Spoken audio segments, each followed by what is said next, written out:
Salve galera do canal Mengão News. Nesse vídeo vamos ter análise do jogo, escalações e tudo sobre o Fla-Flu nesse final de semana, domingo às 18 horas no Maracanã.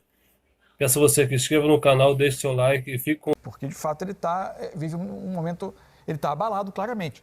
Então, ver como o Paulo Sousa vai administrar isso e entender como vai ser o futuro da primeira recuperação do Santos, segundo, se a situação do Diego Alves ela é de fato incontornável. E dessa vez ele nem deu aquela bancada que ele vinha dando no Hugo, né? Ele mesmo deixou o mistério no ar, se ele vai usar o Hugo mais uma vez ou se ele pode optar pelo garoto Matheus Cunha. Mas nessa escalação também, Grafa, a gente vê, o Mansur já tinha destacado, né? Retornos importantes, o Mateuzinho, por exemplo, na lateral direita, ele volta com a dupla de zaga Pablo e Rodrigo Caio. A dúvida ali ainda no meio-campo, quem joga ao lado do Arão, se o Gomes ou o Andrés Pereira. E o que a gente está vendo pela tendência, porque nunca é uma certeza o nosso campinho, né? É uma tendência dos treinamentos, enfim, das próprias entrevistas dos treinadores, é que o Pedro perca a vaga no time com a volta do Arrascaeta, e aí a gente volta a ter o Gabigol jogando mais como um centroavante, né? Muito mais próximo da área do que ele fez nos últimos 2 jogos, né? Será que o Pedro vai para o banco? Você acha que ele vai manter esse esquema com um volante só, que usou na última partida do Brasileiro? A sequência dele é boa, tá marcando gols. O Gabriel não vive uma fase de gols tão boa como ele já viveu antes. Muito pelo fato dele estar jogando mais longe do gol, né? Tá jogando muito fora da área. Mas no caso do Pedro sair, é importante essa volta do Gabriel mais centralizado, com aquela saindo um pouco menos, até porque o Bruno Henrique tem a característica de entrar bastante na área, ele é ser bom no jogo aéreo. Mas é importante deixar o Gabriel mais próximo do gol, mesmo atuando junto com o Pedro. Porque ali, longe, o Gabriel não consegue render, ele não é um meia, ele não é um atacante pelos lados, ele é um atacante de movimentação. Mas a movimentação dele tem que ser de fora para dentro, não como é que ele estava nesse último jogo, indo buscar a bola lá atrás, fazendo um papel de meia. Eu vejo dessa forma. Mas também vejo como uma dor de cabeça muito boa para o Paulo, porque o Pedro vive um grande momento. Você acha que teria a chance dele tirar o Gabigol do time, começar só com o Pedro, ou você acha que a dúvida é no meio-campo? Jogar com os dois Não, e aí mesmo com a Arrascaeta dois, e um volante só? Mesmo pode jogar com os dois, o jogador de lado se sacrificar um pouco, segurar um pouco mais como segundo volante, talvez, não sei. Vai enfrentar uma equipe que gosta de sair no contra-ataque, né? Vai enfrentar o Fluminense, que gosta desse jogo reativo, né? Para sair para o jogo. Eu não imagino que esses últimos dias aí tenham sido bons para o Paulo Sousa, não, para definir a equipe, não. Definir a equipe do Flamengo. É um quebra-cabeça para o Paulo Sousa, Mansur, e pensando, justo no que disse o Grafite, né? Pensando no adversário.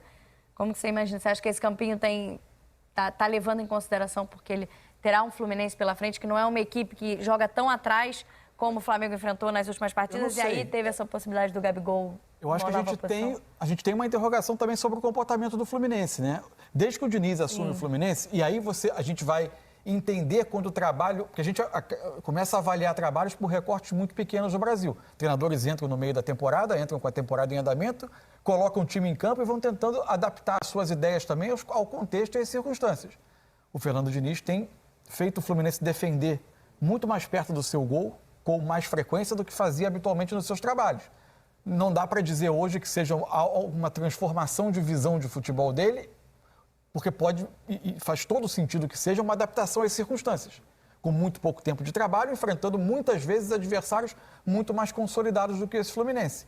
Então, dá para esperar, eventualmente, que não seja aquele Fluminense que vai competir por posse, por ficar com a bola, trocando passes e tentando administrar, tentando fazer o jogo acontecer à maneira que times do Diniz normalmente fazem. E não significa que o Diniz tenha aberto mão de tudo o que ele pensa. Quando o Fluminense tem a bola e recupera, não é um time que tenta sair em esticada de bola, em jogo direto. Ele tenta se aproximar, trocar passe, agrupar em torno da bola, que é uma característica, ou para fazer uma inversão de lado, ou para tentar, através dela, progredir no campo.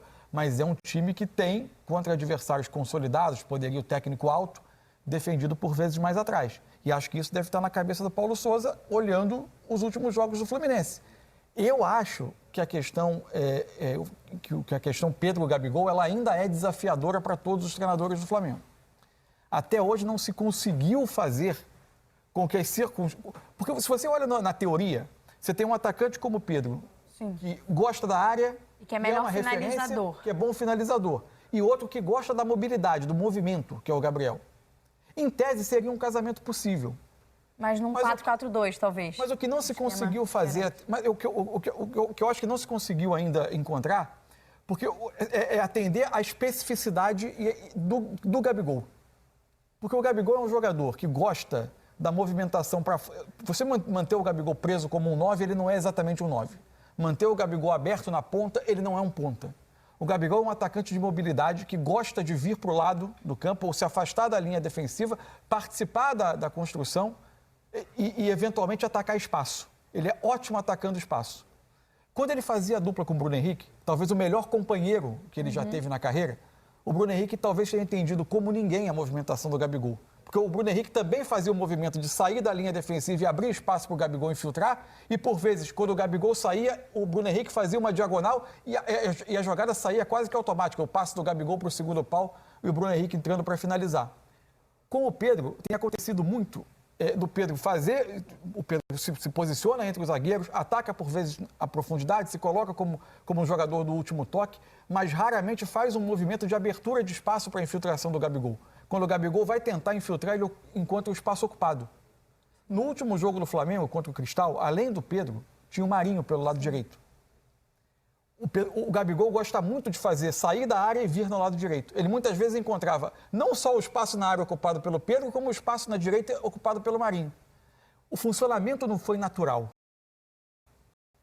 Eu não sei se o Paulo Sousa insiste na formação, tentando fazer Pedro e Gabigol se completarem melhor, o Pedro fazer movimento de saída, de apoio para o Gabigol infiltrar, tentando exercitar isso que não tem acontecido, ou se ele volta à formação normal. Eu acho mais provável voltar à formação normal justamente para ter dois jogadores por trás, como o Arão mais o João Gomes ou o Andrés, dando um pouco mais de sustentação, porque vai enfrentar um adversário que tem jogadores de qualidade e que, convenhamos, a gente vem apontando o Flamengo favorito contra o Fluminense há alguns jogos, e os resultados não têm correspondido a isso, né? O Fluminense tem sido superior nos confrontos.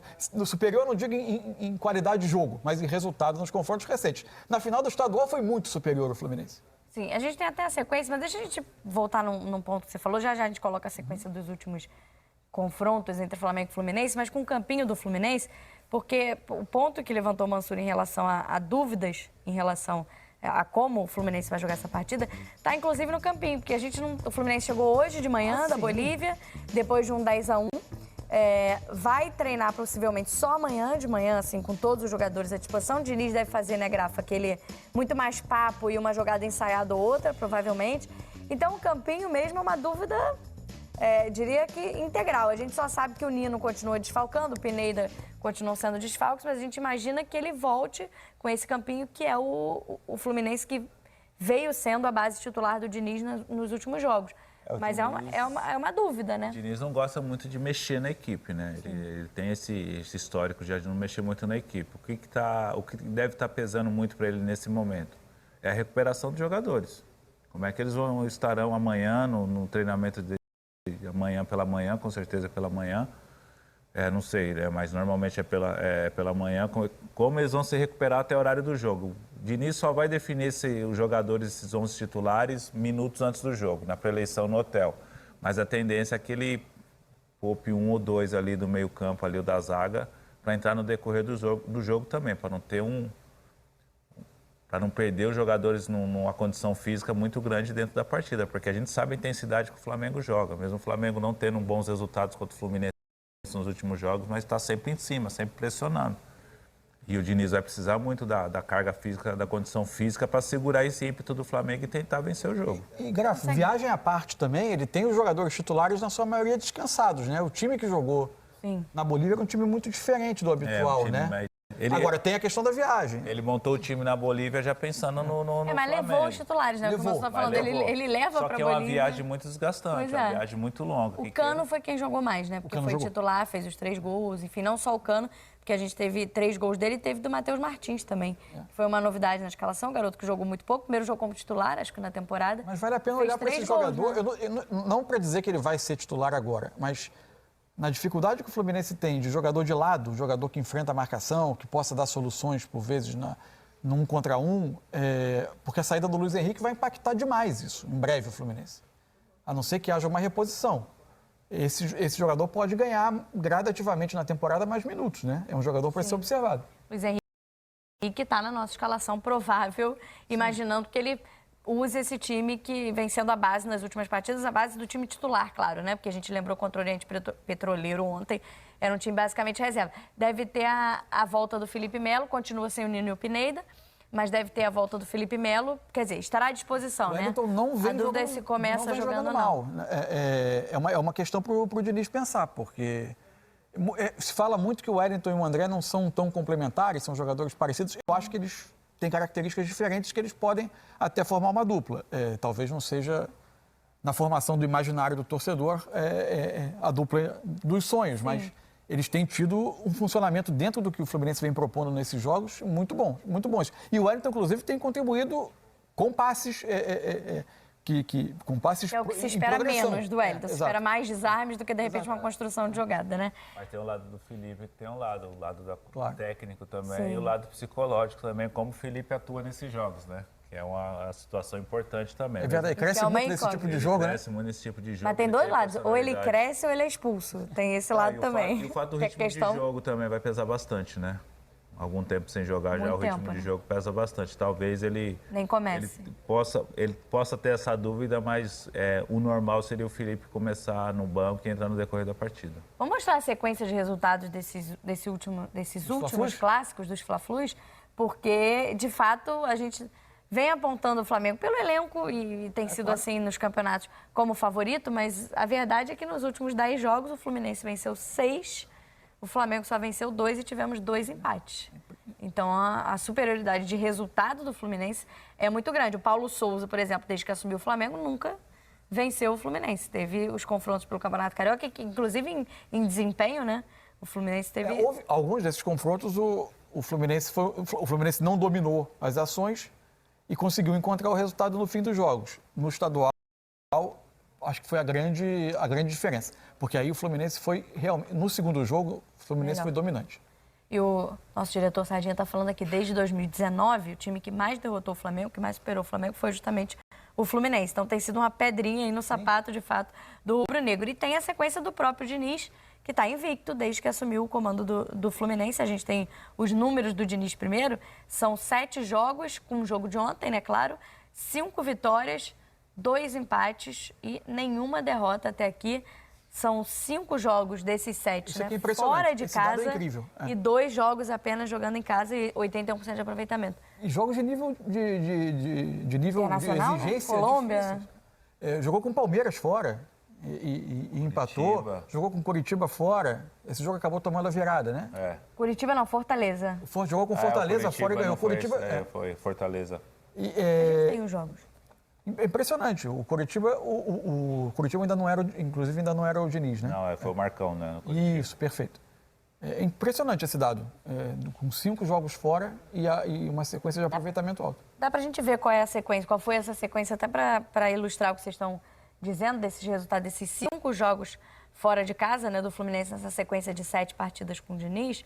Tem o Júnior Barranquilla, o primeiro jogo que o Fluminense vence, o segundo jogo, perdão, o Fluminense vence, porque teve aquela derrota lá por 3-0. O empate com o Palmeiras, a vitória por 2-0, a vitória por 2-0 contra o Vila Nova, jogando fora.